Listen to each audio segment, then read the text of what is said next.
gorgeous.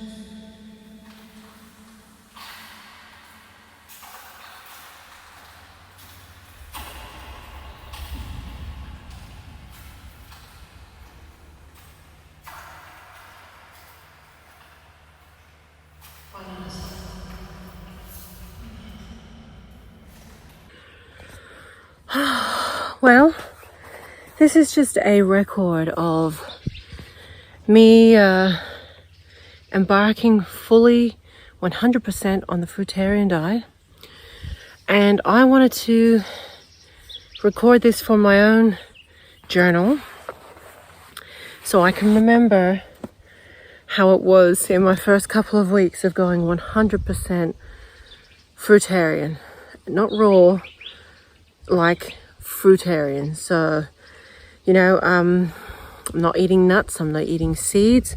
It is just pure juicy fruit. Hello, darling. I don't know where you're coming from. Oh, that's nice.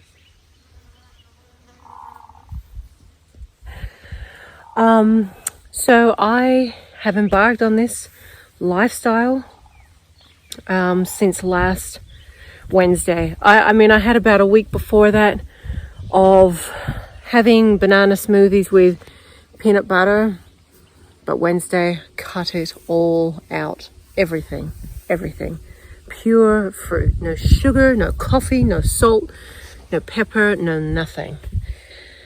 And let me tell you, I would be between, I'd say I'm maybe around 97 kilos, maybe 96. I'd say I'm around this weight now. I'm 5'7". And as a heavy person, although I've always been physically active, especially running a small little farm, I was huffing and puffing. And I knew, even because I don't weigh myself that much. I haven't weighed myself for months, actually. So I'm not actually sure how much I weigh, but I know when I hit over 100 kilos in the past, I huff and puff, like, you've probably heard me on videos huffing and puffing before as well. I can tell you without a shadow of doubt, even 3 or 4 days in from doing fully fruitarian, the ease of breathing. I noticed it actually. I was running through the dark in the rain on the weekend, and I was running from my car about 200 meters to the gate of the stables, and I didn't notice it when I was running, but after I thought, shit, I am not puffing. I am like normal breathing. I would be puffing before, and I felt the ease when I was running. It didn't feel,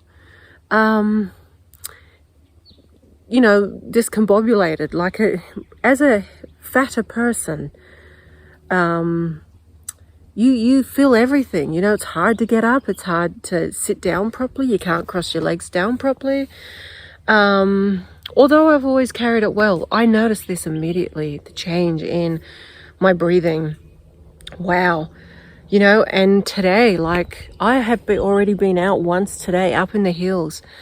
I cannot tell you the ease in my breath going up these slopes. Like, I am not even breathing hard. It's phenomenal. And I'm, not even a week in of 100% fully fruitarian. The ease of just gliding up the hills.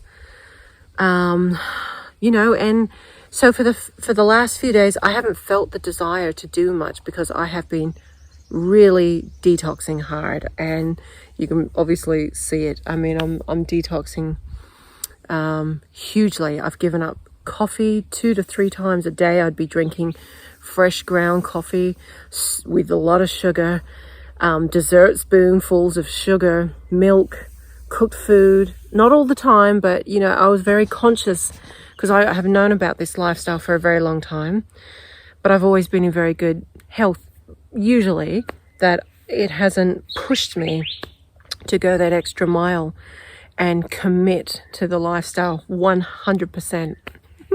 But I have now, for the first time, even in 2008, 2009, when my diet was pretty much 80% fruitarian, sometimes 90%, but it'd only be for a few weeks, and then I don't know, I might have, I don't know, a baked potato or something, rice, sushi, I don't know, something, but never like this.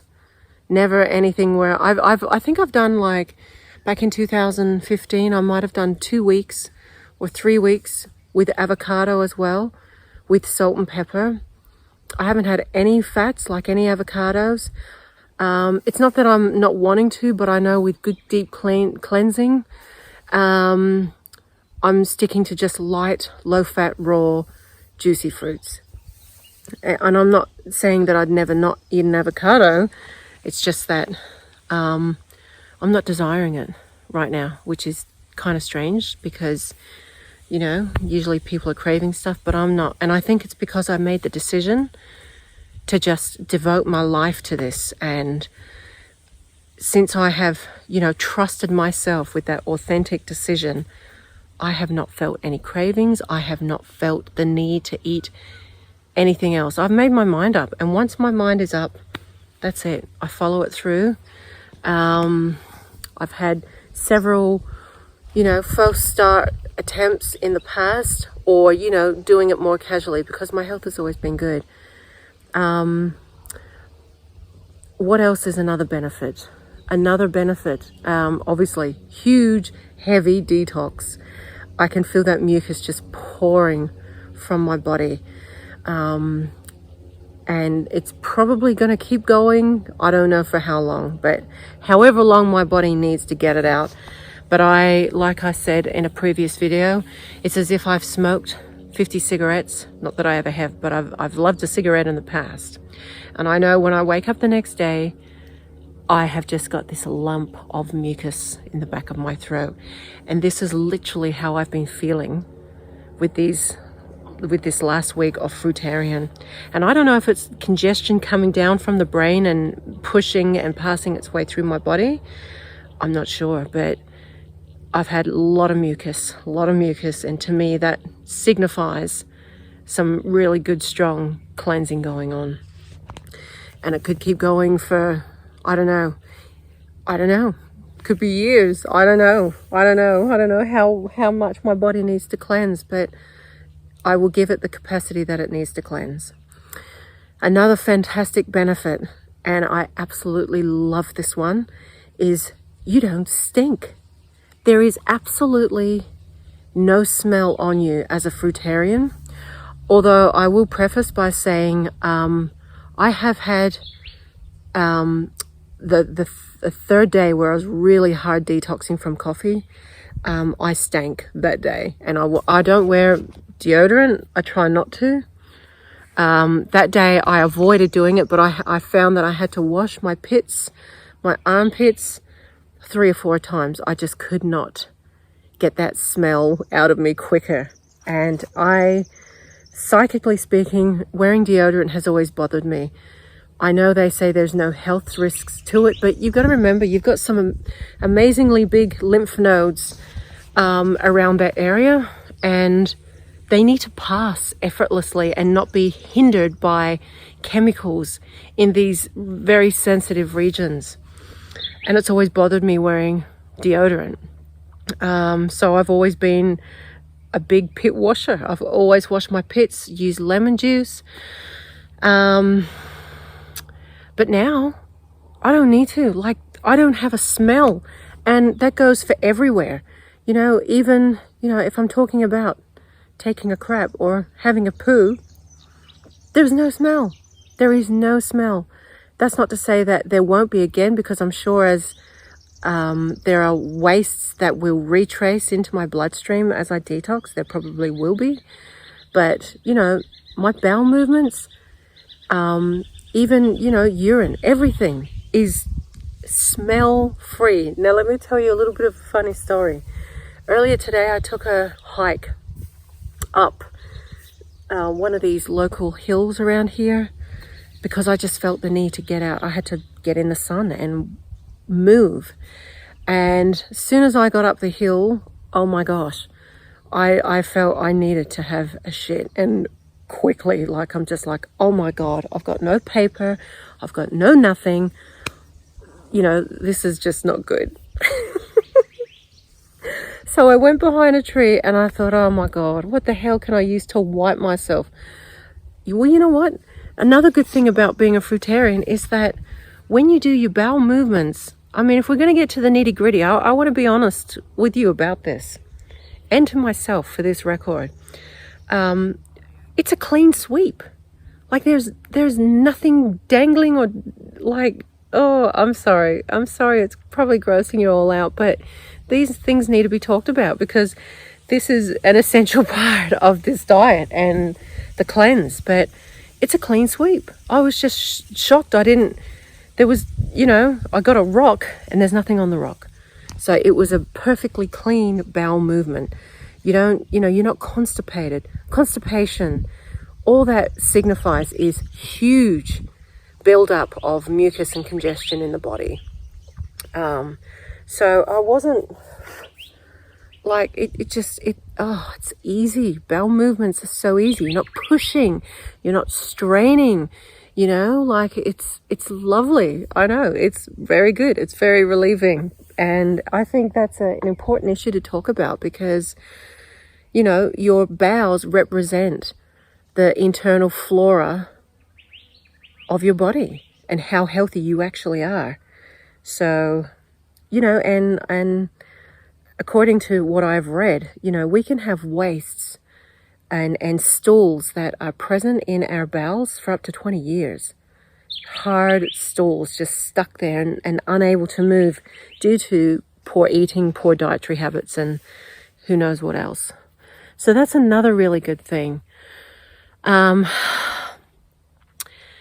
Like, everything just seems lighter. Everything's lighter. Everything's easier to deal with in life on a fruitarian diet. And like I said, I'm yet to feel that balance because my time has been quite erratic these last couple of weeks. But I feel a sense of peace come over me. And, I can't wait to see the change. Excuse me, I've just finished some freshly squeezed OJ and mandarin juice. I can't wait for the change that will come mentally with this diet. Especially with dealing with challenges, because I am in a challenging situation of living with my ancient grandmother, as some of you know. And it's been challenging. It's been very triggering for me emotionally to have to give up my space and my freedom and have to conform to somebody else's way of living for a while. But I will say with the fruitarian diet, it has given a sense of ease and peace. And I can't wait to see what happens with it next. It's been the easiest choice to make because it was such a solid choice that was just so it was just so like full of conviction and just absolute truth. And I just knew this is it. I'm 39 years old and I want to change. I want that health that I see these other fruitarians having that I love so much. Like Anne Osborne, always loved her. Mango Wodsack. Who else is another? Like I said, there's another. I've been reading Arnold Ehret's book lately. I've had those for over 10 years, but I've recently picked them up again. Nora Lenz is another. Fruitarianism is a big thing these days. And when I first, heard of it years ago, the first time I heard of it was when I read Anne Osborne's article in, I think it was like an Australian magazine, like the Woman's Day or something like that. And I just thought to myself, how could someone possibly live on fruit? And I've never forgot it because she looks so gorgeous. And it's always stayed with me. And now I know she was living like the absolute best way, dietary speaking. It was just amazing to me now that all these years later, She'd have to be one of my biggest inspirations for someone that has just, you know, she's proven 30 years of a fruitarian diet. That shows you how sustainable, how right this way of life is.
Uh-oh.